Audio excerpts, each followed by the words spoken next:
السلام علیکم حضور. میرا سوال یہ تھا کہ جیسے آپ نے فرمایا کہ حضور پاک صلی اللہ علیہ وسلم جس کا قرض ہوتا تھا اس کا جنازہ نہیں پڑھاتے تھے, اس کے پیچھے کیا وجہ ہے کہ بس ایک بعضوں کو شاید پڑھ بھی دیتے ہوں, بعض روایتیں ایسی ہیں کہ نہیں پڑھتے تھے اس لیے کہ اس میں ایک حق ہے جو اس کے اوپر قرض تھا یا واجب تھا اس پہ دینا, اور اس نے ادا نہیں کیا, اس کی فکر نہیں کی یا کسی ذریعے سے.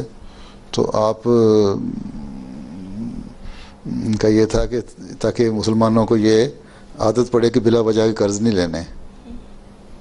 ہاں, ایک حکمت یہ نظر آتی ہے کہ بلا وجہ قرض لے کے اپنے اوپر قرضوں کو بوجھ نہیں ڈالنا ہے. عشیاں کرنے کے لوگ قرض لے لیتے ہیں, اچھا یہ بھی دے دو وہ بھی دے دو.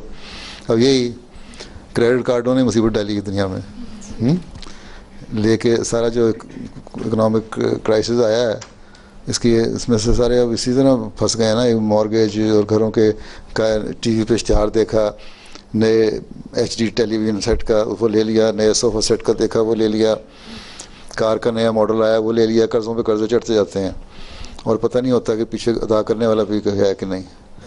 اس لیے وہ ایک امریکن اکانومسٹ ہے, مطلب پاکستان یا انڈیا وغیرہ میں جو ذمہ دار ہیں نا, تو وہ بیچارے تو اپنے اس کے لیے لیتے ہیں قرض, لیکن اس پہ انٹرسٹ اتنا بڑھ جاتا ہے کہ وہ قرضوں میں ڈوبے رہتے ہیں. پھر پراپرٹ بھی ان کی ساتھ نہیں دیتی.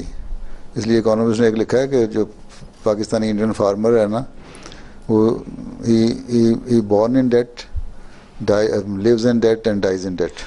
تو ایسے لوگ بھی ہوتے ہیں. جی, جزاک اللہ حضور.